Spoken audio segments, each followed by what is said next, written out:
So we will be starting 4 minutes from now. It is 3:56 p.m.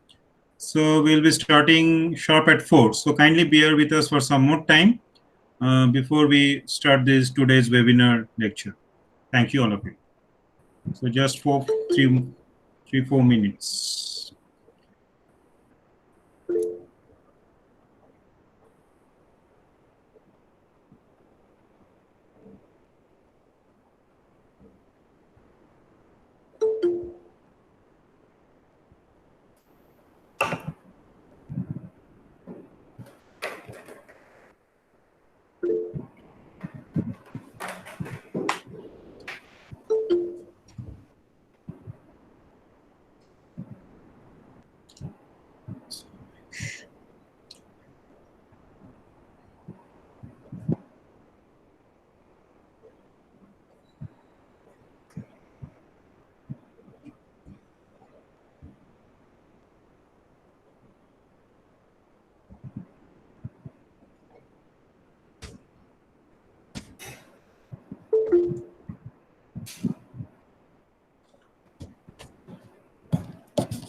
So, good afternoon, everyone. So, I welcome all of you on behalf of Assam Don Bosco University to this webinar lecture series on political economy of COVID-19 pandemic. So, today we have amongst us Dr. Ellen Venkatraman, who is Assistant Professor at Terry School of Advanced Studies in New Delhi. So, Dr. Ellen has been my colleague. So, when I was working with Terry University from 2016 May till end of 2018, so he has been my colleague. So, he is a very passionate academic in the field of development and social sciences. And as far as I remember about Dr. Ellen is this, he always is on the move. To be very precise, he's always on the move, reading and writing things related to his area and also in different areas of development, social sector, as well as in social sciences. So, Terry's School of Advanced Studies runs a course on public policy and sustainable development. So, where all the senior officials from different parts of the country and at the central ministry, they join this course, and it's a 2-year course. So, Dr. Ellen is the course coordinator for this program, that is Public Policy and Sustainable Development. So as a result of his responsibility as a course coordinator, he is in constant touch with all these bureaucrats and senior public policy makers, and with whom he shares their experiences, and he also advises them from time to time as to how make better policies. So he is a very experienced person as far as policy making is concerned. So today's topic on which we'll be talking, that is political economy of COVID-19 issues and perspectives. So given his position in Terry University as a course coordinator for this public policy and sustainable development, he will be the best person to speak on this. So before joining Terry, Dr. Ellen was an Dr. Ellen was an affiliated lecturer at the Faculty of Education in University at Bielefeld, Germany, and also at the Center for Development Support in the University of Free State, South Africa. So he also writes extensively in very good journals such as Economic and Political Weekly and Indian Journal of Human Development. Apart from this, he is also penned several chapters in edited volumes, and he himself has also edited 1 or 2 volumes. So I now hand over the charge of this webinar lecture to Dr. Ellen. So Ellen, welcome you, and the audience is yours. The house is yours now. Thank you, Nirupam. Good evening to all. Thank you very much for this kind introduction. Before sharing some of my perspective today, I wish to submit a few opening remarks and caveats to the audience. This is essential for me at this stage. Last month, when Dr. Nirupam of the ADBU was discussing about his plans for the webinar series, my immediate reflection was primarily about the necessity to conceptualize the political economy of COVID-19 at present. In my opinion, this is indeed a contemporary challenge which demands our immediate academic attention. So this is the first point I want to make. Though I am unprepared to deconstruct the same in its entirety, to my relief, he was very kind enough to offer the invitation to share some of my reflections with you today. For this, I am indeed grateful to him and ADBU leadership for this opportunity. Please accept my virtual gratitude, boss. First of all, I must submit a few caveats here. This is very essential as well. As most of you know that this is an academic exercise without any political intentions, it is essential to differentiate between what we call esoteric and common sense. Esoteric means an intention to theorize as well as conceptualize without any political motive. It's a very noble academic exercise. Common sense is we may have our own ideological preferences and we take a position in the public as well as the family or personal lives. So I can give you, there are countless examples one can offer here. For instance, in our daily expressions, we often call the bureaucrats as the government servants. However, they are actually serving the state, that is the Indian state. So in my perspective, the latter is an esoteric expression against the former one of calling them as a government servant is just a commonsensical expression. So that's the first point I want to say. Hence, I request the audience to take this discussion purely in terms of esoteric sense, to avoid the usual pitfalls of ideological polarization, because whatever I am saying may not be agreeable to you in terms of your personal ideological political preference, but that is not my intention. My intention is to theorize as well as conceptualize in terms of a purely academic narrative. Though this will be possible for the fellow academics based in ADBU and others who are attending this webinar, I do wish to provide some real life examples from India for the benefit of our younger colleagues who are in their initial years of academics. So with these submissions, I wish to reflect briefly with an intention to debate more with the audience in terms of specific concerns and comments than just me who is going to speak. So first 20-30 minutes, I'll be sharing some of my perspective, then we will have a detailed discussions. Broadly, my perspectives on the political economy of COVID-19 to begin with broadly falls into 4 aspects actually. What I call these 4 aspects. The first one is the post-truth rhetoric, and the second one is blindness of privilege. Third is the policy responses, and the last one is the complexities involved. So let us directly go there one by one, right? Just give me a minute. I want to open the slide.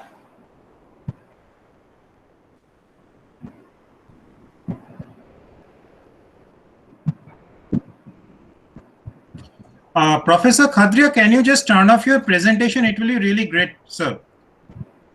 Just turn off your presentation. You are presenting something. So, Professor Khadria, kindly turn off your presentation.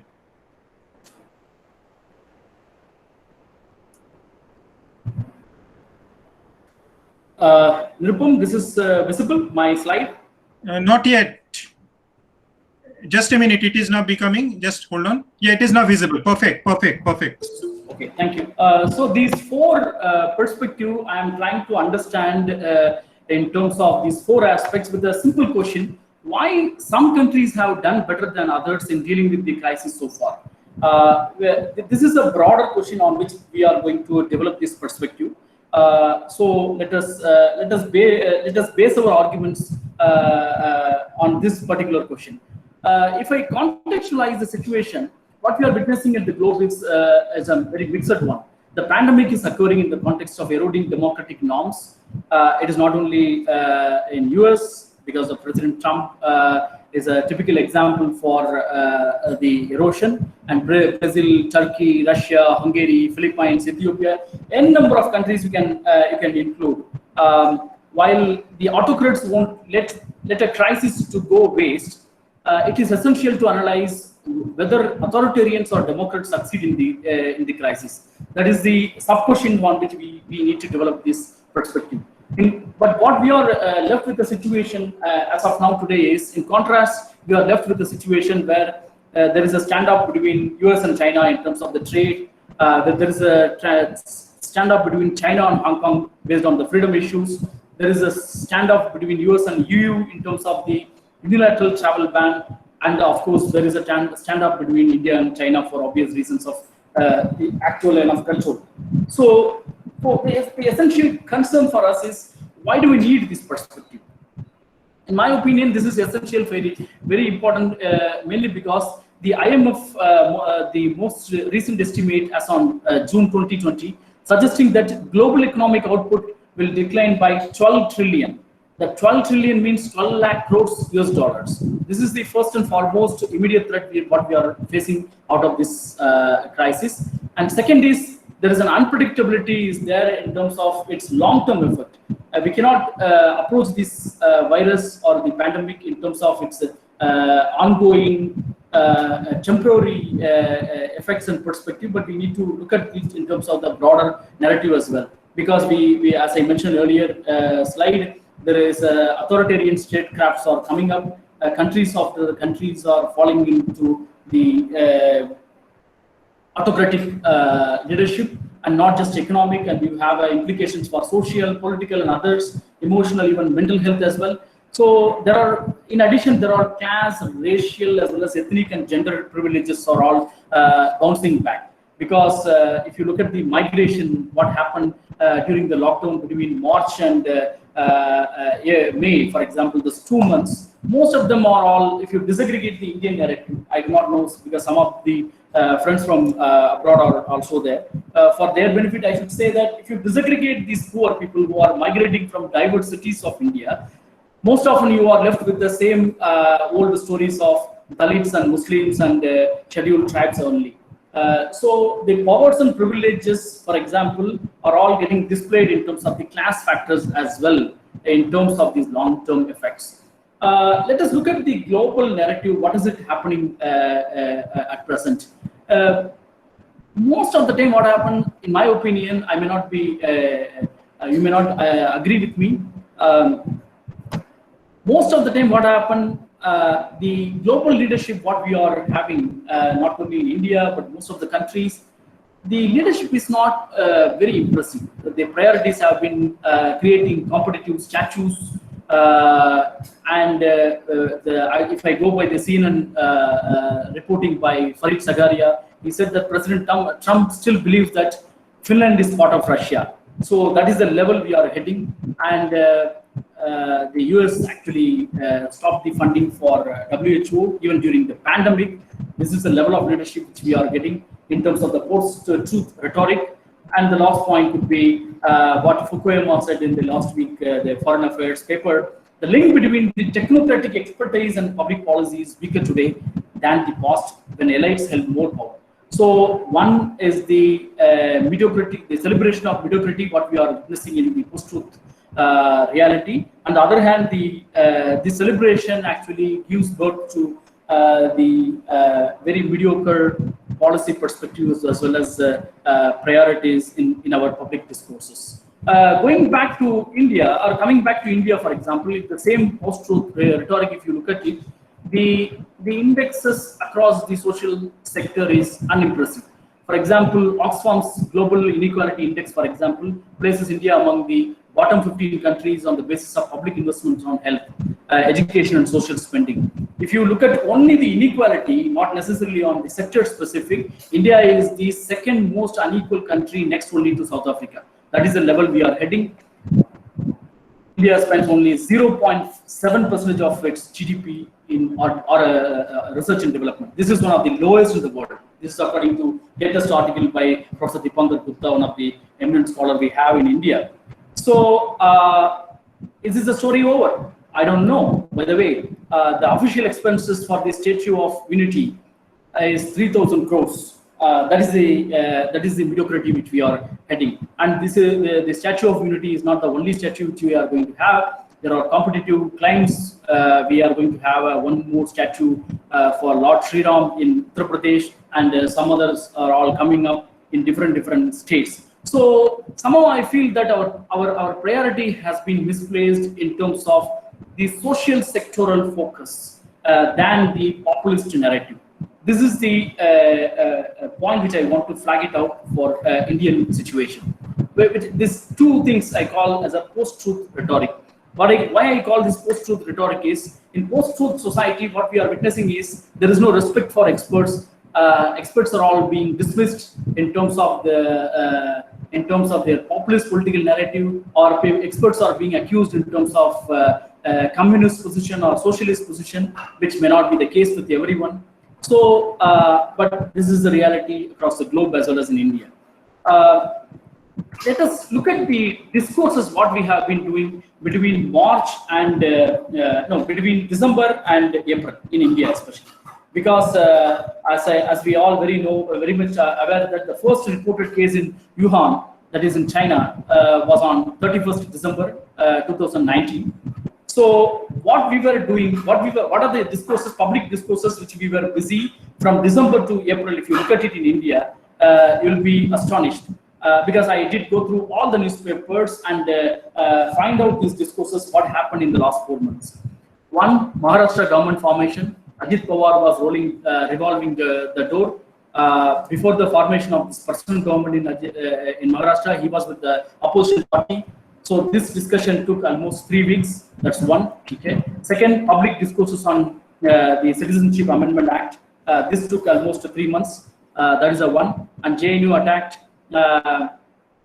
on 5th January 2020. Then we found the first COVID case in Kerala, 31st of January. So entire month between 31st December to 31st January, none of the public discourses is focusing anything at all on COVID. Let us see whether they have prioritized the virus from January onwards. If you look at January, Aam Aadmi Party sweeps the Delhi election on 12th February, Delhi riots on 23rd February, then Trump visit on India, then India's first COVID death on 13th March. Till date, from December to 13th, we have nothing in Karnataka. 3 months have gone. Let us go to 20th March. Nirbhaya convicts have been hanged on 20th March. Janata curfew, the Prime Minister announced on 22nd March. That is the first time between December 31st to 22nd March, if I am not wrong, we have not at all, none of our public discourses have been focusing on any aspects of pandemic. That is the level our public discourse had been. I am confident to say this because during our lecture in public, I think the sustainable development practice in Cherry, I did give there is a concept called total institution. For that, I was actually mentioning about what could be the greater implication if pandemic comes into India, the COVID virus comes into India. We were just discussing somewhere in January about this for half an hour, 45 minutes in a master's level program. Unfortunately, none of the media, none of the state institutions in this country, in my opinion, of observing this public discourse, had been focusing anything about the pandemic in the 3 months of time, the way we are desperately analyzing. Of course, Kamal Nath became the Shivraj Chauhan now because the government's been pulled down and the change of governance and meticulous arrest of the Shaheen Bagh activists is the reality. This has been the timeline what we are witnessing in the discourses if you look at the pandemic in terms of developing the perspective. None of the state institutions None of the media has been focusing on pandemic till it reaches a boiling point. Till then, we were busy with diverse other narrative. This is very important because a society, if it is not at all focusing on the essentialities of public discourses, what happened? We will be getting into a mediocre level of society, what we call SBOS society. That is very costly for the future generation, mainly because India is a country of 1.3 billion people. So we need effective leadership, we need quality of debate and quality of discussion. Otherwise, what happened? In the last 70 plus years of democracy, we have been promoting Sachin Tendulkar and Saurav Ganguly for various reasons, and we never focused on health and education on our public policy priority. And one fine day, just because we are desperate to have a vaccine, we are expecting the scientists to stick to the deadline. How come they can produce? In the last 70 years, the government have not supported the scientists and the people of well-learned experts on any of the things. And now you are giving a deadline of August 15th as the deadline to produce the vaccine is the level which we are actually heading. So in order to develop the perspective, I am trying to argue for a position called the blindness of privilege. What we are, if I look at the public discourses on pandemic, especially the political economy narrative, there are three important narratives are coming up. One, most of the time what happened, people who are very learned, people who are slightly left-leaning or a communist, they take the pro-state position, what I call the Keynesian position, right? So they always argue for government should do this, government should do that, government should invest more money on this. So they always blame the government. Those kind of people are at the one side. And if you look at the other side, we have a group of people who are taking a pro-market position, which we call neoliberal. As of now in India at present, this is a combination of neoliberals and the right-leaning groups. They are calling the shot. So I call them as in pro-market positionalities. The third one is the uncritical celebrations. Most of the time what happened, the activist people who may not be well read, but they always take a position into like that of an activist and argue for their privileged position. In my opinion, all these three positions are all having their own blindness, which I call blindness of privilege. So how do we go ahead of this blindness is the challenge which I want to submit to you.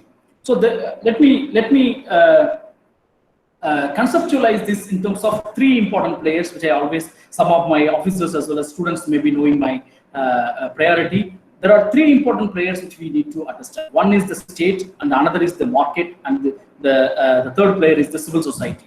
If we want to understand the narrative of this challenge, we need to understand these three players. As I said earlier, when we say state, the state doesn't mean the state of Kerala or the state of Karnataka or state of Tamil Nadu. State means the Indian state based on the sovereign constitutional values. So the esoteric notion of state I am trying to conceptualize. And market, we know how it is being defined, and civil society we know, which includes the media as well as the public sphere to take the development triad ahead. Let us look at the state, for example. Nirupam, I am audible? Am I audible? Yes, you're audible, Laksh. Okay. So thank you. So the first position is state. If you look at the state, what is it happening? The real politics of the state often prefer slogans over policies. Whether one politician says vocal for local or Achedi Nayaga, these kind of slogans are not going to serve us any purpose. But what we are of late, what we have been witnessing is we are just getting only slogans, no policy. So the real politics of the state often prefer slogans over the policies. That's the first point which we are left with, that's to conceptualize. Second is, although in terms of the theoretical standpoint, we are calling ourselves as a cooperative federal democracy, but in real life, the notion of federalism is going down because everything is actually taken over by the Ministry of Home Affairs, and states are expected to fall in line. So in my opinion, the cooperative federalism should not have fought pandemic with police lathis. The way migrants have been managed by the street level bureaucrats were very, very humiliating. That's the second important point. Third is, while 93% of labor force is beyond the ambit of formal legal labor protection, what we have witnessed is the situation where the state had recently suspended the labor protection laws. There may be reasons to rejuvenate the economy, but we need to understand its broader implications in terms of the collective bargaining as well. And the last important point in terms of the state is what we are witnessing due to the standoff between India and China is we are heading towards an economic nationalism, which is aligning broadly with the deglobalization realities of Trump and others, where we are heading into a isolationism through trade boycotts. I do not know. Yes, you can boycott TikTok or any other apps, but do we have the essential manufacturing as well as electronic industry specific MSME supportive technologies which are going to be beneficial for the local market? I happened to read the CNN report on the implications of the standoff. This is very, very discouraging because over the last 20-30 years of structural adjustment program, our economy has been in total dependence on the Chinese goods, especially in electronics and other manufacturing sector. If we are heading towards isolationism, what will be the implications both in terms of short term as well as long term is $1 million question. So let us keep this perspective on state at one level. Second, the market. The world economy will not go back to anything like that of the pre-COVID state anytime soon. This is not my perspective. All the learned people, including Fukuyama, has been arguing for this. So what we had before March or before December is not going to be the same case now. Second is corporate collapse. What we are witnessing is a collapse of diverse corporates due to market uncertainties, and we are all heading towards a tweaking towards a digital business model. It's not only the online education is going to be the reality. Almost all the business houses, including diverse corporate houses, are all tweaking more towards the digital model of business. So how are we going to look at this rippling effect is another concern, because you are left with the labor crisis, job cuts are happening because the unemployment rate is getting into a, before the lockdown, that is in March, the public discourse was the unemployment rate in this country is 45 the highest comparable to the 45-year-old history. After the lockdown, we don't have any clear picture. According to CMI report, I think in May, it has reached double digit, 20 plus. So I do not know what is it really happening in real life. And you have a supply chain crisis, cash flow is gone, and alongside of decreased demands and stock market crisis, and the airline industry is almost collapsed, hospitality industry is gone, manufacturing sector has been halted. We really do not know, especially in terms of the market. This necessitates us to look at the third important player, what I call the civil society. At least these two players' role, at least in this country, has been unimpressive. If I look at the civil society, I thought that there may be some decent picture may emerge. Unfortunately, I'm wrong. I happen to look at this World Freedom Index. India's position is 142 out of 180 countries. In fact, some of the African countries are all performing much better than us. We have been historically, claimed to be a world's largest democracy. This fall is actually a paradoxical fall. Most of the time, what we are left with the advertorial where I happen to read this news item. Are you allowing your maid to knead atta done by your hand? So the same kind of mediocrity is creeping into the very idea of civil society as well. You know what happened to actor Sonu Sood the moment when he was actually trying to help the migrants out of different states. He was forced to meet Matoshri after helping the migrants. Instead of celebrating him, they were checking whether was he having any political intentions or not. That is the level which we are heading towards the civil society. We have 3.6 million registered non-profit sector. They're all heading towards CSRization. And what could be the implication? We do not know. You know how CSR functions. The corporate social responsibility most often function like that of social marketing. The corporates will be investing only on the areas where they will get a future benefit. So if it is sterilite, they'll invest in only in Toothpudi, so that they will sell their reputation about the company in the local milieu, so that they will be having a sustainable profit motive. These three players and their celebration of mediocrity in light of the migrants, if you look at it, what we were witnessing, especially during the March to May, those 3 months, is the display of the class divide. The way we left the migrants, the picture is very vivid on the right side, and the left side picture, the way how we treated the privileged class in terms of flying class, what we call the working class, is the $1 million question. The picture will speak million better than me. So the essential question is, who are these fleeing migrants? Who are they really? Especially in India, we need to know. According to Census 2011, the total number of internal migrants in this country is nearly 139 million. If you disaggregate this 139, you will understand the harsher realities of caste as well as religious factors. As I said earlier, they are consisting of predominantly scheduled castes, scheduled tribes, and the Muslims of this country. So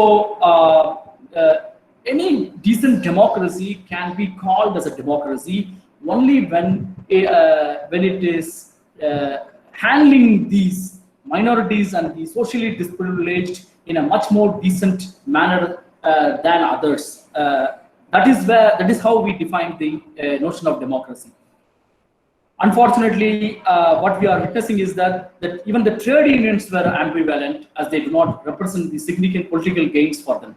So these migrants were left alone on the street, even without any collective bargaining support to fend. Because if you know that the trade unions most often concentrate on the remaining 7% for various political economic reasons. So we can call this as a humanitarian crisis, given the millions of people who were forced to walk on the street in empty stomach, and that too in a hot summer. Thousands of miles they were forced to walk because of 4 hours notice the government gave them. So in my opinion, this is, if I paraphrase what Professor Kadria said in the recent article, this is an unprecedented population transfer, which is the greatest man-made tragedy since independence. So nothing else to speak, because when I say it's man-made, means it is a failure of the state, failure of the market, and also the failure of the civil society. And they were all fleeing on foot with the empty stomach during the extreme summer between March and May. And while the bureaucracy was not equipped to handle the sudden exodus of tens of millions of workers, one can notice the absence of leadership. I do not know where the Union Minister of Labour was doing during the crisis. So what Arundhati Roy was calling it as a zero planning lockdown. So they failed to ensure the interstate migration process, which is actually flagging us towards this humanitarian crisis. But the one question what we need to understand is, why did the migrants scrounge out despite the appeals by PM, CMs and DM? Because if you look at the Indian governance structure, it consists of 3 M's actually. One is at the PM, the Prime Minister, and the regional level you have a Chief Ministers, and the district level you have a structure called the district magistrates. So why did these migrants flee out of their cities despite their appeals by these M's? This is a very essential question we need to ask in order to develop this perspective on political economy. One is, in my opinion, the umbilical cord between the citizen and the state is damaged. People are not having any faith, so because they are also citizens and they don't listen to any of these governance structure means we need to understand that poor do not have any greater faith on the governance deliveries in this country. We need to take immediate action for this. Second, the fleeing poor were afraid more about the hunger than the virus. Let us be honest about it, because they were not having any means of economic means to stay in the biggest cities, and they were not worried about the virus. The way different railways and metro stations and the bus stations during those time. If you look at it, the crowd, they were not at all worried about the virus. They were worried about only about their empty stomach. So these income vulnerabilities, as I said earlier, intersect with other dimensions of deprivations as well. All these aspects are all symbolic about about our economy, which I call anemic economy, where these fleeing migrants were the symbols of the broken economy in terms of three important factors. One, there is no social safety net. Since I happen to be in Germany for some time, even the unemployed graduates, for example, they will get an unemployment allowance from the state. That is the level of public discourses the world is going. You can call that Germany is a very richest country. We cannot compare ourselves. But if you look at the public discourses, most of the time the governance, the people who are governing us will make us to believe that India is one of the fastest growing economy. We are eligible to enter the United Nations Security Council. That is the one confidence they are giving us. But when it comes to the social security, we are not comparing with the global standards. So these paradoxical comparisons are all peculiar, and this is signaling about the anemic, the broken nature of our economy. Second, questionable standards of the national preparedness underscore the class divides, which is on full display. And the photograph which I showed you how different classes have been managed. The third is sudden stop of economic activities will have a multiplier effect. It is not only the temporary; it will have a long-term effects as well. And as we all know that, virtually we do not have any health system here in this country.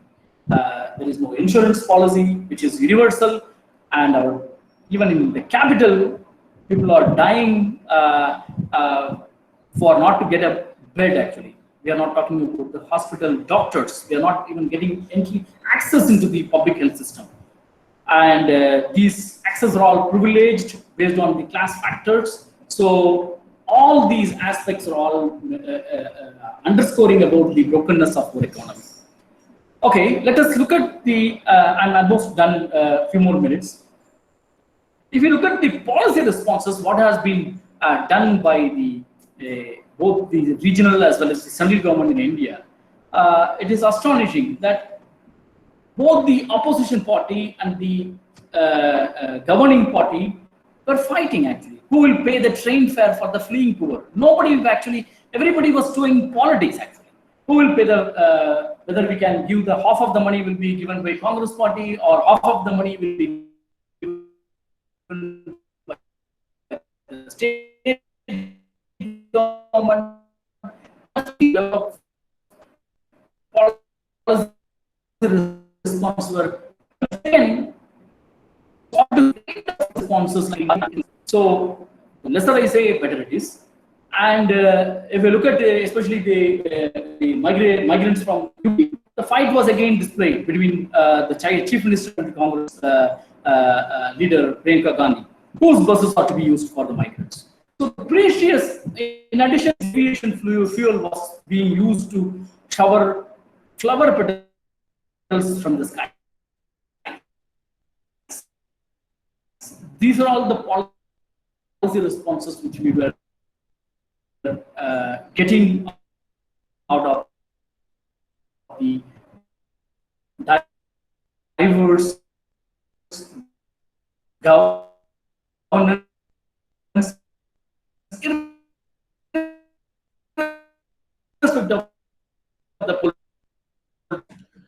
Laksh, there is some disturbance in the audio. Just check whether there is some echo happening or not. Laksh, there is some disturbance. Just speak for some time, then I can confirm whether you are audible or not. Hello? Is it audible now? Just speak. Yeah. Are you able to hear me? Yeah, now perfect. Perfect. Carry on. Carry on. Carry on. Yeah. Yeah. Yeah. So the class, I think, so what I call this the entire discussion in terms of the misplaced priorities is we are excessively witnessing the centralized notion of governance, and rule of law is rule by law.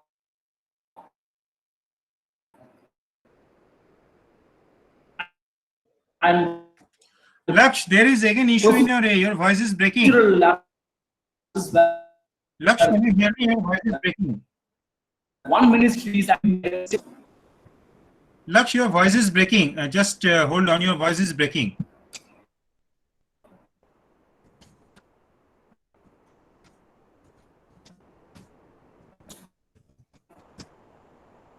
Is it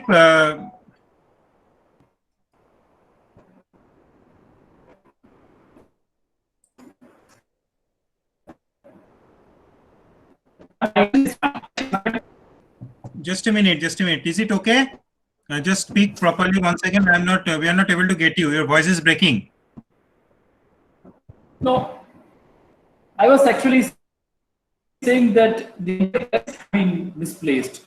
So one is the centralization. One is the centralization in terms of how the rule of law is actually getting into rule by law, and one how the ministry is actually calling the shot at the cost of other ministries, and how the bureaucracy has been very stubborn in terms of the absence of safety nets, and also what we are witnessing even the reverse migration in at present. What is happening in June, for example. In my opinion, the policy response has been absent. Actually, there is no narrative what we are witnessing in the civil society. Instead of focusing all these priorities, what we were witnessing is the reopening, the prioritized reopening of alcohol shops in everywhere, including in Tamil Nadu, which I am very much aware. If you look at the MIS system, management information system, we do not have a data on any of the things, including migration and health. And the last important point, what we need to understand before I wind up is this there in terms of the political economy narrative is very discouraging. So what do? In my opinion, it is essential to understand the complexities. These complexities are all important, not necessarily for the economic growth alone. There are a lot of other unpredictable factors where the three important players, what I mentioned, the state, civil society, and the market, they were all groping in dark, especially in the migrant issues. And even if you look at the way the regional states were behaving in India, they were all behaving like that of an adversary fellows. These adversarial relationship is actually questioning the very idea of nationalism, what we are doing. Challenges, because what we are facing a challenge in Tamil Nadu may not be the same case in Delhi or in Assam. So we need to have a location specific expertise to understand these complexities. But we are unfortunately the one centralized guideline, and these guidelines are all endlessly keep on changing and redrafted and drafted, and it is very confusing actually. And things may be better only when the citizens evaluates the government based on the public goods instead of populism. What the governance narrative is saying is not important. What they are delivering is important. So how they are delivering the public goods in terms of health, public health, in terms of education, in terms of all other social sectoral priorities, including employment and economic policies, or any other aspects, nothing is going to change. So let me go back to the same old question on which I began the entire discussion. I asked why some countries are all managing the crisis better than others, and I rephrased the same in terms of India. Why some states are managing the crisis better than others? The simple answer, what I can gather from Harsh Mandar, is it was apparent that Kerala alone accounts for 59% of the relief camps and shelters, even though the state's population constitutes only 2.6% of India's population. Until unless we prioritize, the governance structures are all prioritizing the essentialities of social sector, these challenges cannot be overcome. I think I should stop here. Thank you. So, thank you, Dr. Ellen, for delivering us to such a wonderful lecture and discussing different perspectives. So, it is not just about the economics, but also about the sociology, the politics, as well as also the other aspects of this pandemic. So now, as Dr. Ellen, so dear participants, as Dr. Ellen really wants it to be a very much interactive session. So his idea is this, that once he has delivered the lecture, so we can open up this session for, we can open up this for now discussion. But before we start the discussion, we have already two questions for Dr. Ellen. So I would like to share them. Okay. So I am sharing the questions with Dr. Ellen, and once he answers those questions, then we can open it up for further discussion. So Laksh, I'm just presenting something. Yeah. Just a minute. Yeah. So no, not this one. Sorry. Just a minute. So I have to. Just a minute. Yeah. So can you see this? Wait. Yeah, there are two questions. So the first question. Do I need to stop sharing? No. Yeah, you stop sharing. You stop sharing. Okay, so can you see it now, Laksh? No. Nirupam is presenting, is coming. No, it's not. Pardon? Just a minute. Have you stopped presenting? Yes. Just a minute. Let me present once again. So I'm presenting the window. So now can you see?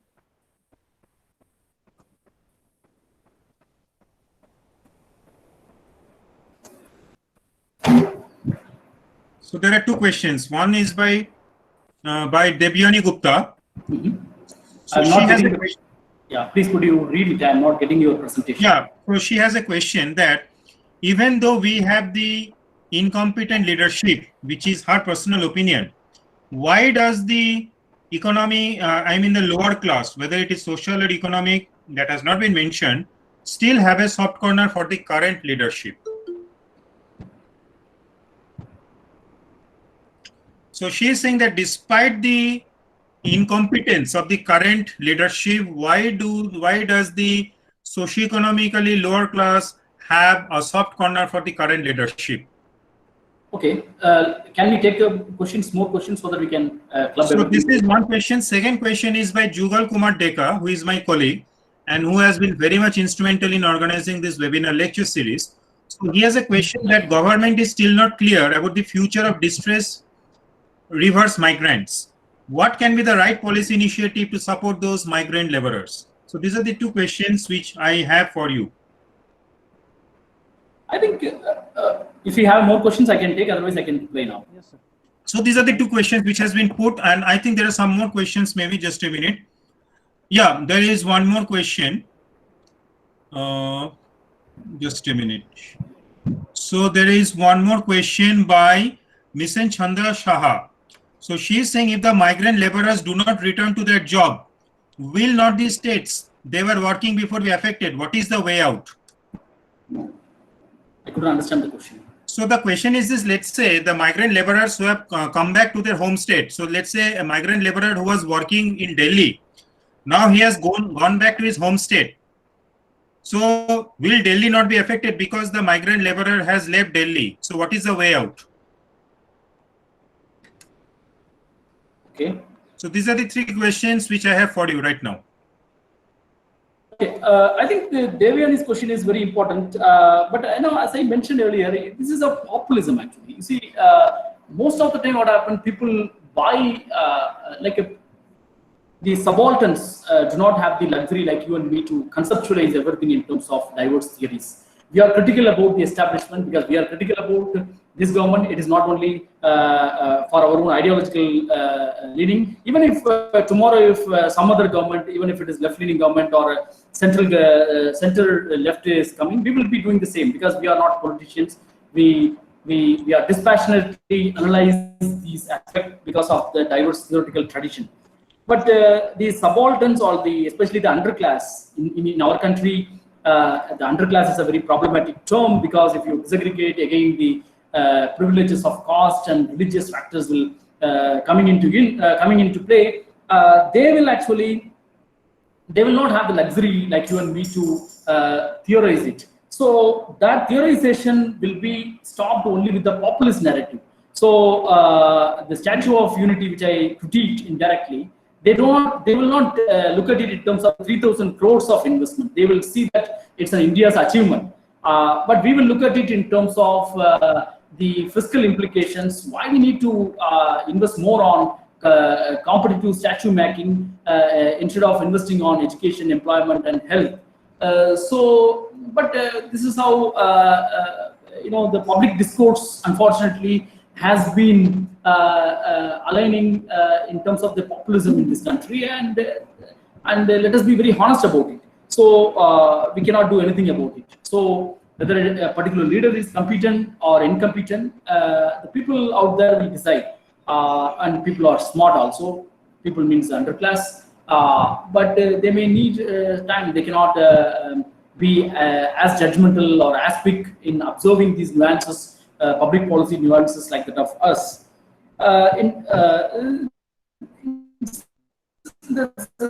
second question, I think we need to be really nationalistic, not a pseudo nationalistic. Real nationalism means we have to, after the election, we need to bury our political differences and look at the migrants in terms of the different conceptual values. In order to handle this millions of migrants who do not have any economic as well as social means, they are all destitutes in real sense. We need to bury these political differences as a BJP or a Congress or a Janata Dal or whatever the party you name it, because these are all the predominantly people are predominantly from Eastern UP or UP and Bihar. So what we need to do is the necessity to go beyond this political spectrum and color.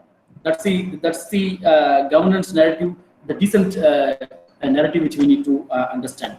The third important point is the Manrega, for example. I couldn't understand the third question, but if I paraphrase or if I am making sense out of it,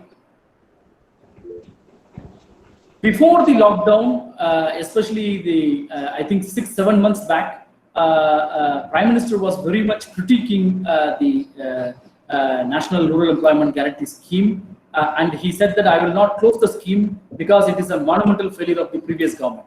I will keep it as a ready reference point. Unfortunately, that is the only scheme which is actually bailing us out in terms of giving employment, at least 100 days employment to these destitutes.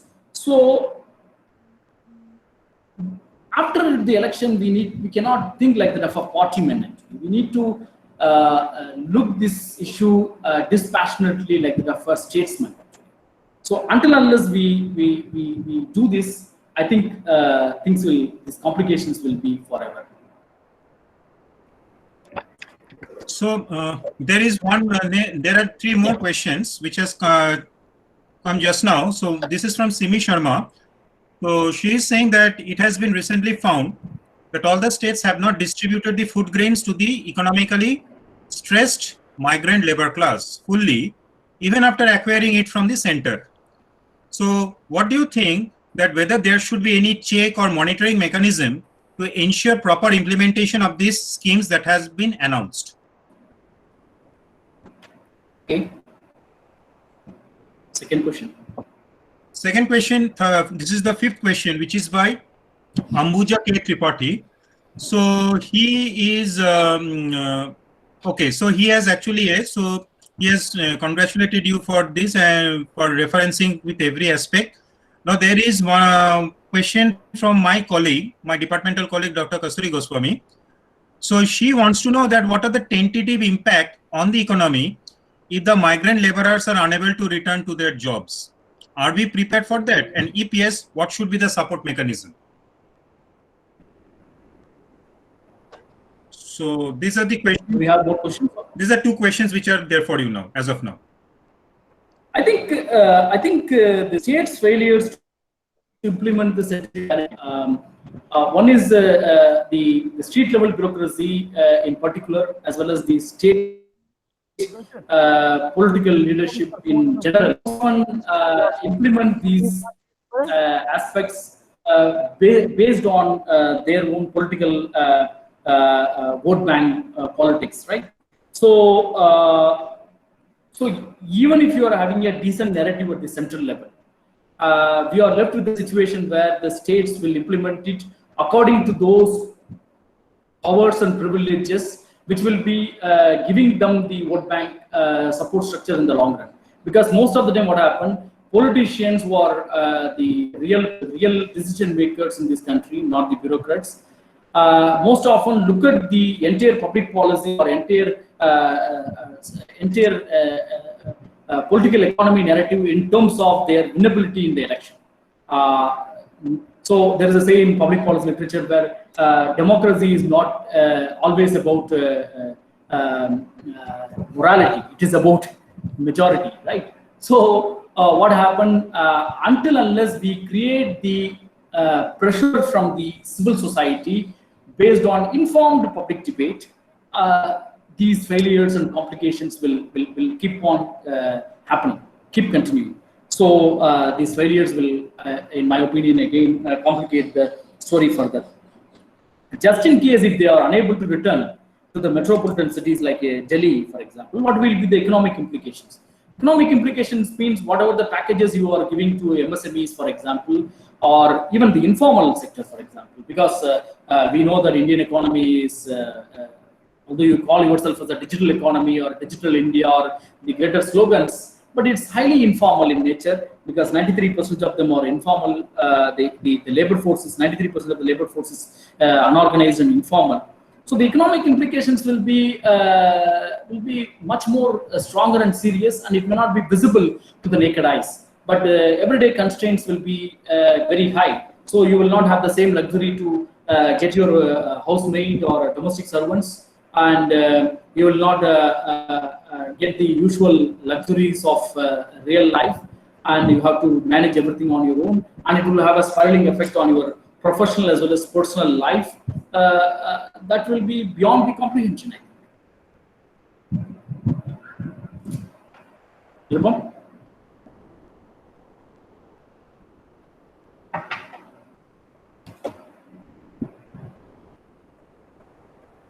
Nirupam?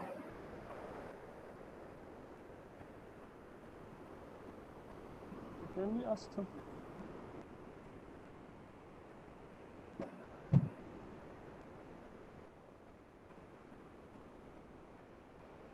Hello? Am I audible? Yes, sir, you are audible. Okay.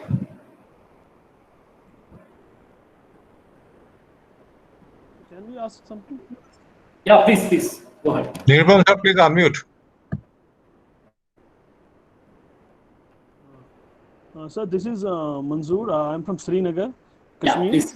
I thank you for your wonderful presentation with all the references you have made. I'd like to go back and connect to the first question.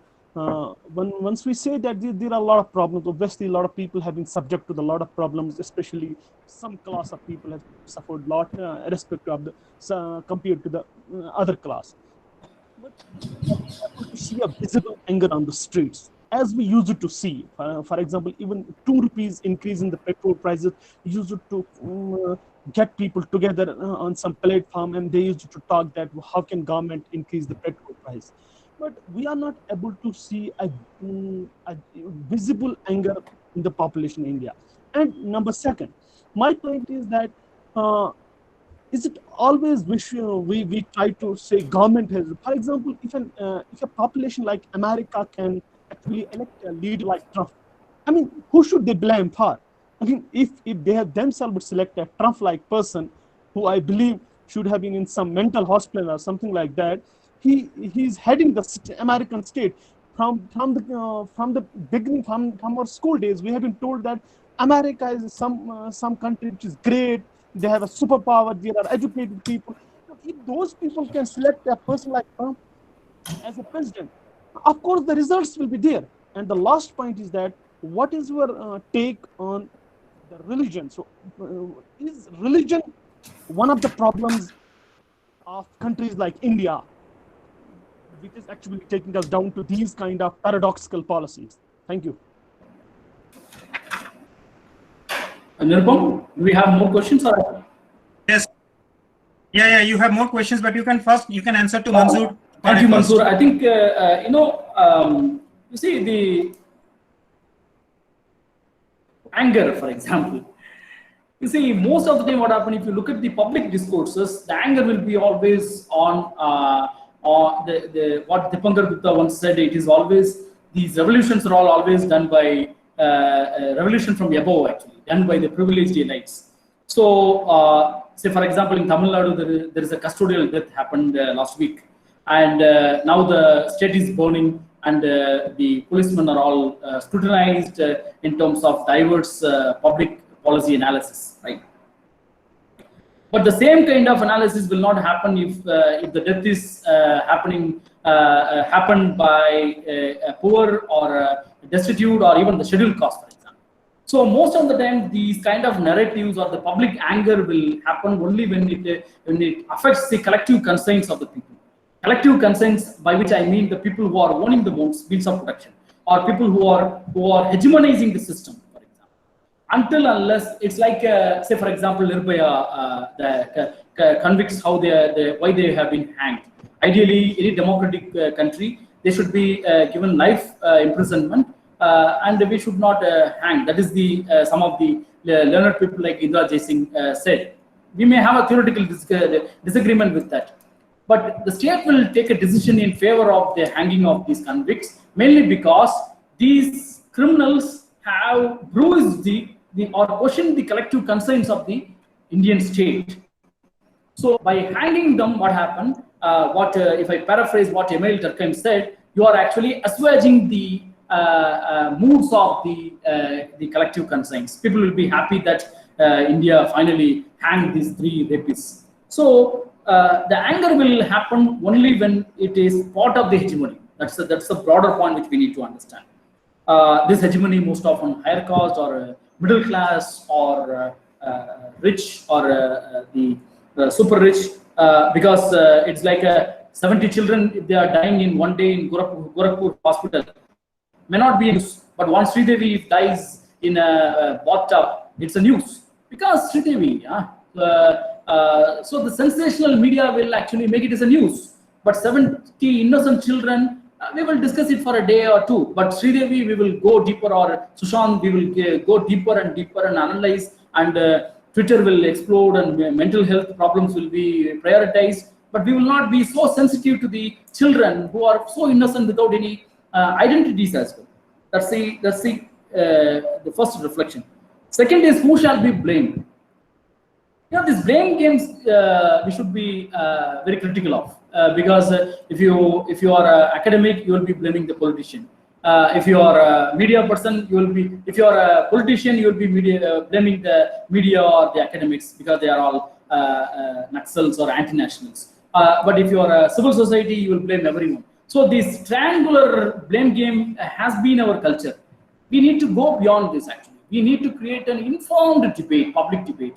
People are we need to make our students to read. We need to make our students to engage with the classics. We need to create a quality academic debates. We should not celebrate mediocrity, actually. So until unless we create those quality public discussions and debates, the way you are writing in on the Kashmir University system, etc., things may not change.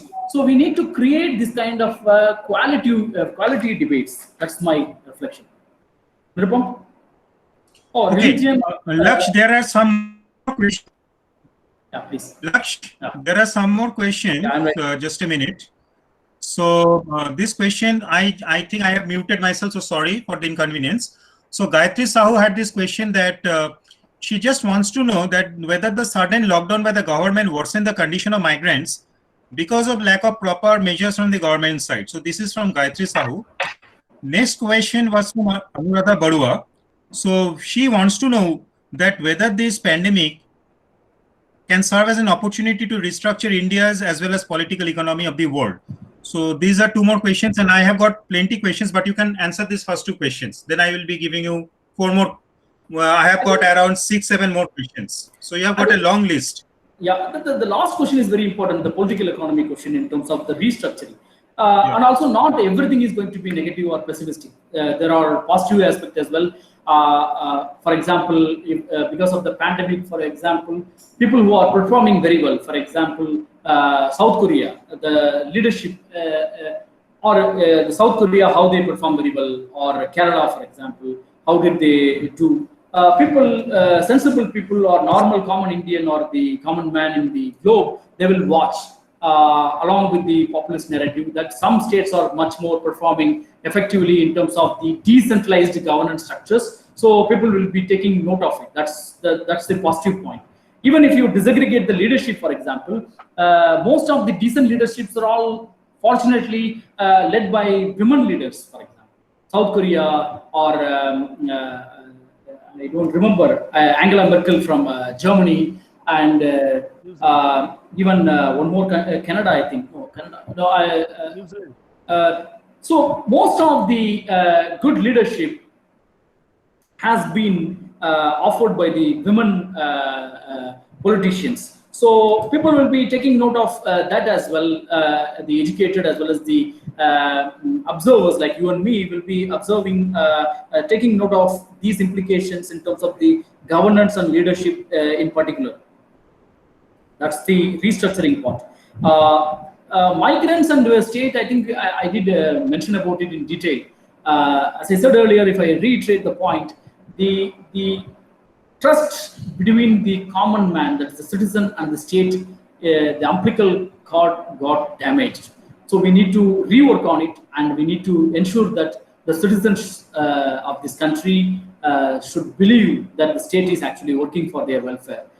How do we do that? What do we do that is $1 million question. If you ask me, or if you force me to speak, I'll say that the Rawlsian veil of ignorance will be the favorite point, always say. Any public policy decision or any governance narrative, we always need to look at it in terms of the Operation Vande Bharat should not have been the priority. The priority should be the bailout packages for the millions of migrants, because anyhow the rich and the non-poor will fly back to Delhi or all the metropolitan cities on their own. The government need not need to worry the way they were actually giving the safe passages by sending flights and desperately arranging the mechanisms. They are all well placed and they're all economically well off. So ideally we should not prioritize. Our priority should have been on the destitutes. Actually, they are the sons of soil, and they are the majority, numerical majority, and it will be populist also. Actually, even if you from your vote bank politics also, if you are genuinely serving the poor by giving them the safe passage and giving them the time instead of 4 hours notice to flee the city, making them to confident about the job prospects and the pay packages, and you will not die out of hunger. That could have been the priority. I think I should stop here. Yeah. Nirupam? Yeah. So the next question is from Ksenia Kuzmina from Russia. So in one of your slides, you have shown that some sectors of market have suffered, such as hospitality. Can you give examples of market sectors that started to develop with the COVID crisis? For example, in her home state, that is in Russia, they have a discussion on development of automatized services, robotics, digital technologies, cyber systems, etc. So she's just wanting to know how market sectors have started to develop with this COVID crisis. Thank you, Ksenia. So Ksenia is my good friend. So Ksenia, this is an Indian discussion. It may not be comparable to Russian situation. Why I say this? Because according to the National Sample Survey, only the 11% of this country households are having computers. If you disaggregate the internet facilities, you will be surprised and shocked. So all the India shining narrative will be falling flat if you look at the real numbers. So I don't have any positive picture, especially how the hospitality industry is actually restructured. When I say these sectors are all collapsing, what I mean is that nobody, the hotel industry, for example, or any other part of the tourism, for example, people are not moving out of the house on residences mainly because of the fear factor. So they're all in the verge of collapse, and airline industry is almost gone. So the Indian narrative on all these aspects are all very peculiar and which cannot be comparable with the digital narrative what you are offering from Russia. Sorry. So next question we have from Duldas. So he's asking that why India doesn't see Vietnam as an import substitute country of China, though their product prices are similar. Is there any political issue? So this is one question from Duldas. Next question is from Shivani Srivastav. She wants to know what role should the civil society play during the pandemic. The civil society policy making process by the government during the pandemic. Okay. Can I go ahead? Yeah, sure. I think the second question is very important. Civil society means, civil society is an umbrella term. You have a media, you have a public intellectuals, you have a scholars, you have artists, you have a diverse set of people. So their role is actually, in my opinion, is mixed one because of the fear factor. People are not speaking up because the clear tag of anti-nationalism will be attached, and people say, for example, if people are just listening this entire discussion, they may think that I am a left-leaning person. In the first slide itself, I said that how the left politics are also having their own limitation, but people don't understand because this is an academic exercise and we need to theorize everything from all possible angle. But unfortunately, the fear factor has crept in and people are not able to come out of it. So what you are witnessing is the reality where civil society is almost marginalized. So what we are witnessing is when I say that it's a development triad of three triangular players: state, market, and civil society. What we are witnessing is the combination of market and the state. So we do not have a theoretical term for it because market is a neoliberal market and the state is a right-leaning state. So it's a very peculiar combination where we are witnessing the marginality of civil society. And the second question is replacing China with Vietnam. I do not know because I do not have a proper reading. But the predominance of China is almost on all aspects of economics. Vietnam may be Vietnam may be good in certain textiles and certain other industries related to MSMEs. But Chinese presence is incomparable because you see, if you look at the global politics, China is having a problem with almost all the countries. With India, there's a problem. With Japan, there's a problem. With Vietnam, there's a problem. With US, there's a trade war. With Hong Kong, there's a freedom issue. China is having a problem with everyone. But still, imagine if this Wuhan happened from any other country other than China. Would the world will leave us like if it happened from Assam or Delhi, for example? If the virus began from Assam or Delhi, we would have been crucified. Actually, China has been given a scot-free mainly because of the size. Actually, mainly because of its cryptic governance structures. Nobody knows anything about China. For example, I vividly remember. So there are hundreds of people who are attending this webinar. If you ask 1962, what is 1962? Majority of them will say that 1962 is the year where Indo-China war happened and India lost. If you ask the same thing to Chinese, they will not remember. They will not say that 1962 is the Indo-China war because Chinese modern history doesn't even refer this as a war because they are not even treating us as a competing force. Actually, because they are so confident about themselves, and their competition and rivalry is only with the superpower. So we need to really build our foundation strong and make this country great again. Yeah. Nirbam? Okay, so now there are two more questions. See, there seems to be never-ending list. So there are two more questions. One is from Muhammad Azmal. So his question is, what are the essential practical actions that Indian government should take to address the current pandemic and develop a highly responsive and accountable system of governance? Then I think next one is from Mr. Dr. J. He wants to know why we are always blaming government, or we which doesn't need this situation. So he, okay, so now we can next move to this question. Your So she question, has a I'm query not able to whether audible. government favors business. The second question is not audible. Yeah, can you listen? The second question is not audible. Sonali Mukherjee, the government is favoring, so she is having a query. The query is this, that the government, whether the government favors business more than domestic economy, and what views do you have on FDI and the increase of rank in ease of doing business? Yeah.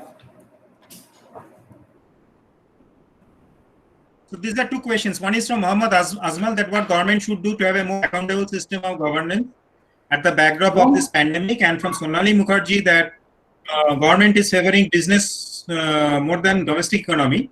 So what are your views on foreign direct investment and the increase of rank in ease of doing business? I think Yeah, you can answer them.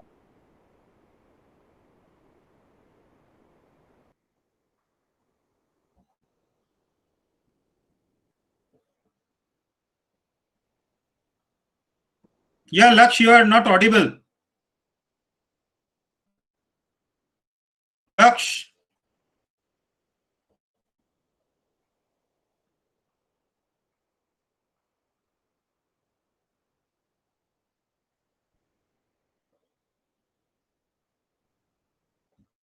Laksh, you are not audible.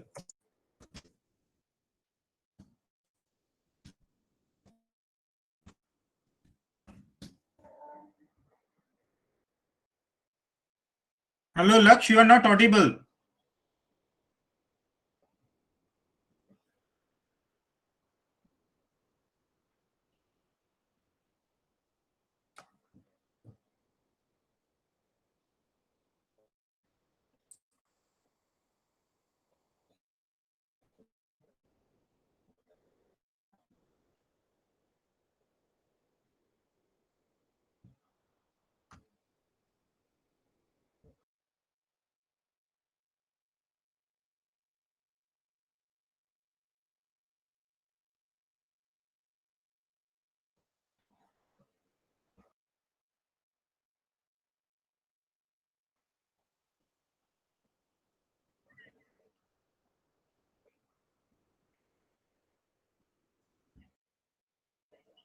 I think we have lost contact with Dr. Ellen.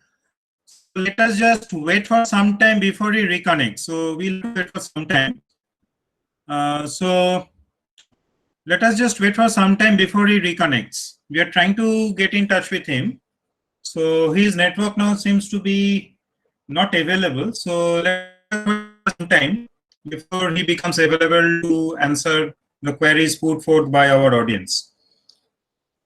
Nirupam sir, what about the feedback link? We will give you, just give us some time. We will give you. We will give you. We will give you by tomorrow. Okay, for all the lectures, we'll give you by tomorrow. Yeah, no WhatsApp group. No, I will send it to all your registered email IDs. Okay, thank you so much. That's Sir. it. Thank you so much. I'll send it to all your registered Okay, thank email you so IDs. much, sir. Yeah, thank you.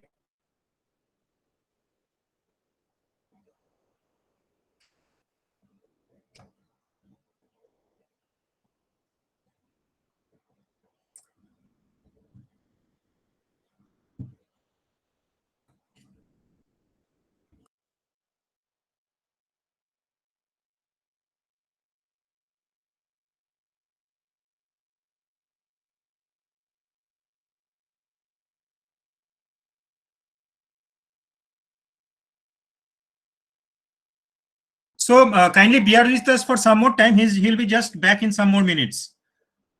Just bear with us for some more time. Yeah, Laksh is now here. Yeah, Laksh, can you listen? I'm here. Yeah. So Yeah. So I have two questions for you. I think you listened to those questions. yeah. So one question was from Muhammad No, Asma. I noted down. I can speak now. Yeah, you can speak. Okay, carry on. One is the practical actions in terms of listening to the experts. You know what happened?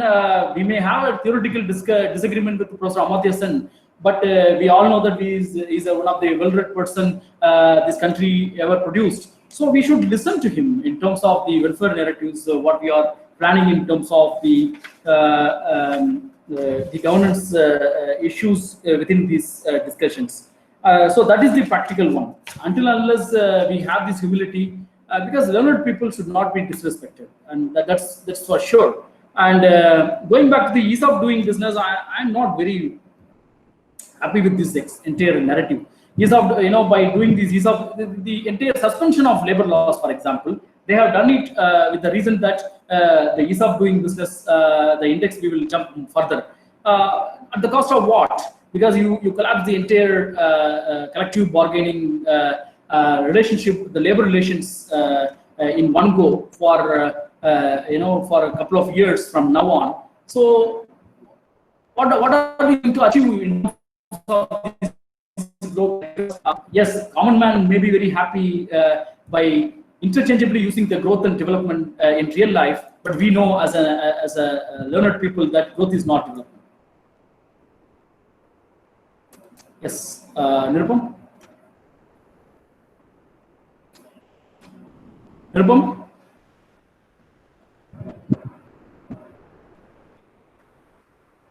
Hang on. So next question is, so the moniker, the person goes by the moniker of knowledgeable. So this that came from Assam, where we're working in India. What will be the effects on Assam economy as there are no such in I'm not. which is earlier in the different. So youth from Assam were working in different parts of They were migrants from Assam who were working in different parts of India, but currently they are now returning to Assam. So what will be the effect on the economy of Assam as this industry this youth come back from the rest of the country? The same, the Jane Burman's argument. They will be footloose workers without any benefit, and they will be roaming around. And NREGA is going to be the only reality, and they'll get some job, and they'll wait for the situation to improve, and they may come back. I do know that there are a lot of Assamese who are working down south as well, even including Kanyakumari, the dead end of this country. So. This is incomprehensible. We really do not have any one answer that what will be the state-specific issue, because what we are witnessing is a kind of a challenge which is which will happen once in a century. So we need to. That's what I'm saying. We need to create state-level expertise, and say, for example, we need to listen to the intellectual who are based in Assam. Hiren Gohen, I don't know the name. I don't know the name correctly. So the public intellectuals' observations about their respective states as well as the writings have to be respected. Until unless we do these, I think things may complicate further and further. Nirupam, I'm not sure whether I'm audible. Yeah, you are audible. You are perfectly audible. Carry on. Okay. Yeah, I'm done. So now next question is from. Yeah, so next question is now from Rupa, who happens to be my university colleague. So he, as a British minister, Winston Churchill said, "Never let a good crisis go to waste." And it seems that the current government has taken it very seriously. The state has more interest in scoring brownie points than handling the pandemic. What's your take on that as a speaker? I couldn't get the question. Can you show me in your that? So the question is this. So he's quoting the British Prime Minister Winston Churchill. Okay. So Winston Churchill once said, "Never let a good crisis go to waste." and he's saying that currently and it seems the current government is taking this seriously. So it has more interest in scoring brownie points than handling the pandemic. So what's your take on that as a speaker? I think that's what I'm saying. There are positive aspects do exist within the pandemic, and we need to tap those positive aspects, because if somebody listens to this entire discussion, they may think that it is a very pessimistic discussion, always blaming the government and the other players.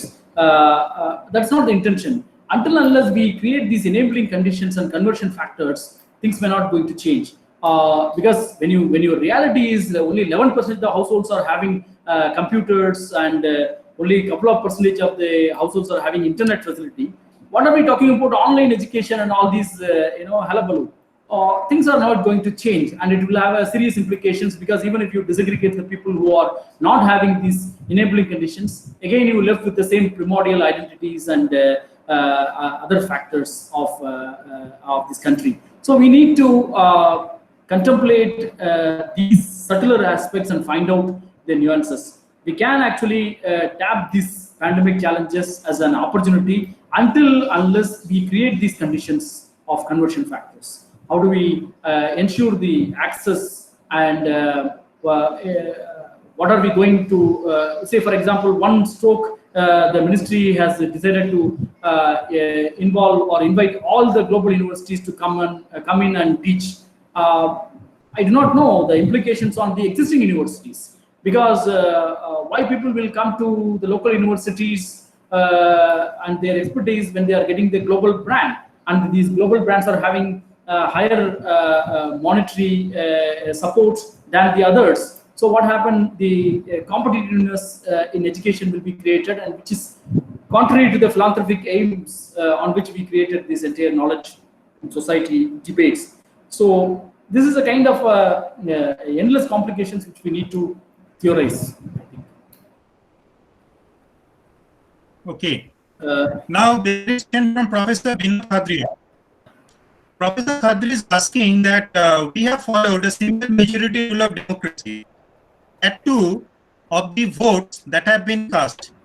Is the questions? This is question number one from Professor Khadria. So second question is that there was a talk of the national government last year after the election is over. So whether this presupposes a strong opposition or not. And the third question is, what about the proliferation of corruption both by the private health sector in the market and the state in managing the public relations? I'm not able to hear you, so I'm trying to read and make a sense out of it. One question is, we have followed simple majority. We have followed simple majority rule of Nirupam, can you enlarge it? We followed simple majority rule democracy. Yeah, just a minute. Just a minute. So, can you see it? Yeah. Professor Khadria. The second question is, what about the you spoke about government after elections is over, national. This we suppose strong opposition. What about the proliferation of corruption and the private market and the state management? I'm not able to understand the second question, but let me take the first question first. This Mill's opinion for democracy, which we all know that democracy, the definition of democracy is governance by discussion, actually. So until unless we create this kind of deliberative democracy, what Sen also talked about, by paraphrasing Stuart Mills, I think all our narratives of governance and political economy will fall flat. So that is the theoretical lineage I am actually trying to argue. The second question, although I'm not able to understand, but the implications of corrupt practices by the market forces within this political economy narrative is unavailable, actually, because as you know, sir, the MAS system in this country is almost nil, actually. We do not have any data about internal migrants. We do not have any data about external migrants. How many students are going out of this country every year? Everything is rough estimation. What are we talking about in terms of the market and non-market players and their corrupt activities within the pandemic challenges? Only the time will tell how they are actually misusing and abusing these opportunities in real life, because these are all the subtler manipulations which may be available in real life. But the broader point is actually the players, what I am theorizing in terms of the development layer, the state, market, and civil society, have to be decent and gentle and genuine. The usual example, the day before yesterday, one criminal killed a couple of policemen in UP, some Dubai, right? So the retaliation by the state is it is wrong, and he should not have taken the law on his own. That's fine. But the retaliation by the state is also astonishing, actually. This is, there's a procedural lapse. Indian state has been a democratic one, and we never witness this kind of situation where a criminal's house and has been demolished out of anger. That is not the discourses which we create. There is a court of the rule of law is there. There are institutions of justice is there. We need to bring the criminal to the justice, and the institutional mechanisms have to be strengthened. Otherwise, what happened? This retaliatory justice may not actually take us towards decent democratic structures. Nirupam?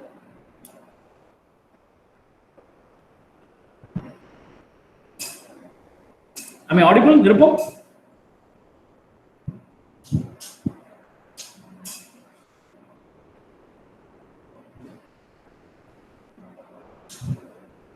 You are audible, sir. Please go ahead. Do we have any questions? I think Nirupam is.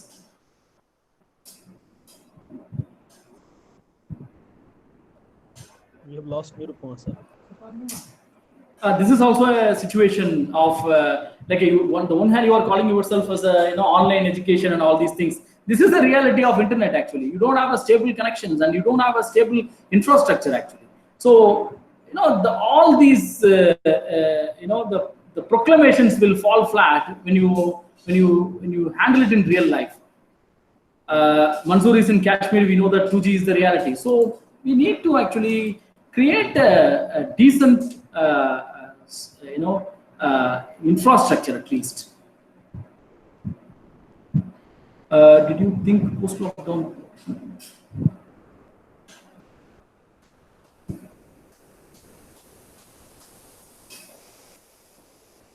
Flash, can you see me? Yeah, I'm done. Yeah, can you see me? Yeah, can you see me? So sorry, actually my network was not working. So the question, I think I'm now sharing it once again. So I'm sharing the question. Yeah. Just a minute. So the question by Professor Khatria was this: Do you think that there is proliferation of corruption under COVID-19, both by the private health sector in the market and state in managing public donations? I did answer. Nirupam, I did. So you have answered this. So next question was by Irfan Ali. Yeah. Sorry, not by Irfan Ali, by Asmit Baveja. So Okay. Asmit Baveja is asking, do we see marginalization of the judiciary in this pandemic complexities when the High Court rejects the plea for PIL, which sought to bring PM Care Fund under the ambit of RTI? I don't know. The lesser I speak, better it is. Yeah, I think these are two sensitive questions, and I would No. request. No, it's fine. You see, we need.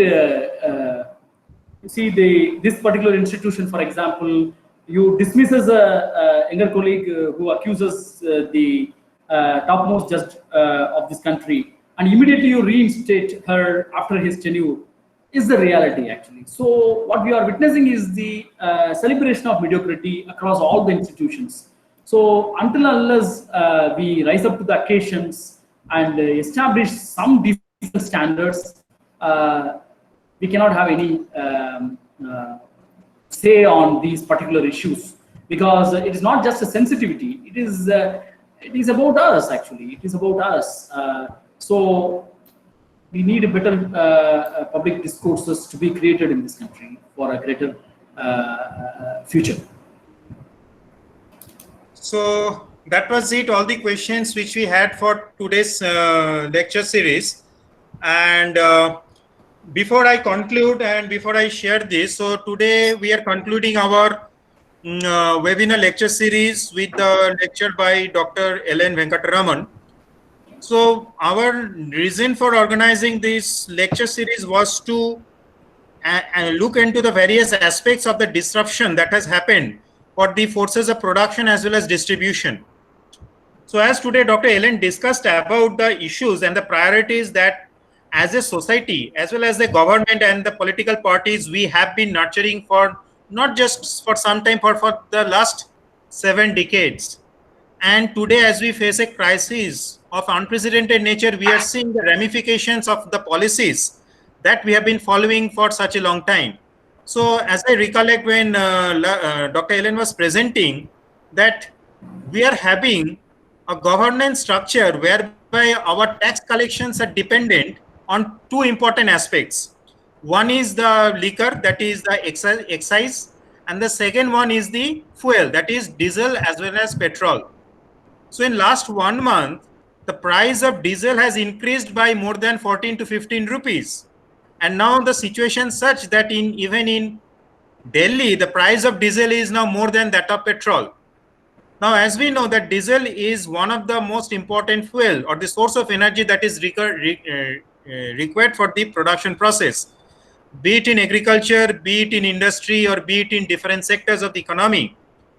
But as the government now needs to raise more resources, so these are the sources of energy that government is taxing.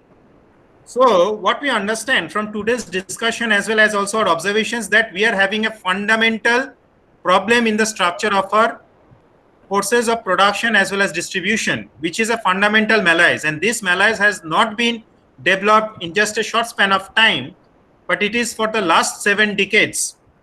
Yes, it has worsened over recent years, and none of the governments have been serious enough to look into these issues and to rectify these issues. Rather than that, most of them have indulged in blame gaming. So whosoever is in power blames the opposition, and the opposition blames the government, and it is the common citizens like us who suffer. So I think today's discussion by Dr. Ellen will throw us light into all these aspects which have been neglected for long. And as Dr. Ellen said, that the expert's view should always be respected and acted upon rather than being ignored and thrown at the corner of the room. This is very important aspect, and I'm happy that Dr. Ellen has brought out this aspect very clearly without any bias or prejudice towards or against any political faction in this country or any political group in this country. This is the need of the hour. If you need to survive, if you need to flourish, if you need to thrive, if you need to really give shape to the political slogans, that is local, we have to go local, we have to become atmanirbhar or self-dependent. Charity, the thing should start now. We should respect, we should start fixing the political economy of our country at the earnest. Otherwise, these slogans will just remain as a mere rhetoric. And even, God forbid, if such pandemics do affect us or do devastate us in the future, we will remain as much helpless as we are now. So I'd like to thank you everybody for your attendance for our lecture series. Thank you so much for your kind cooperation. And I would like to also thank my colleague, Dr. Jugal Deka, who is my younger colleague, and he has been very much instrumental and vocal enough, and he has been very much pivotal enough in organizing this webinar lecture along with me. Apart from that, I would also like to thank my departmental colleague, Dr. Kasturi Goswami, as well as the director of School of Humanities and Social Sciences, Assam Don Bosco University, Dr. Riju Sharma, for being the source of inspiration and being a strong support for organizing this meet. Last but not the least, I'd like to thank the Vice Chancellor of my university, Father Stephen Mabley, for encouraging us and for giving us his kind words of support for organizing this meet and for making us hold this valuable discussion for all of you. So I'd like to thank everybody. And as regards the feedback form as well as the e-certificate, we will be sending them very soon to you. In fact, we'll be sending the feedback form by tomorrow, and the e-certificate will be issued to all the participants by end of this week. So thank you once again, and have a happy and nice evening. Thank you once again. Thank you. Yeah.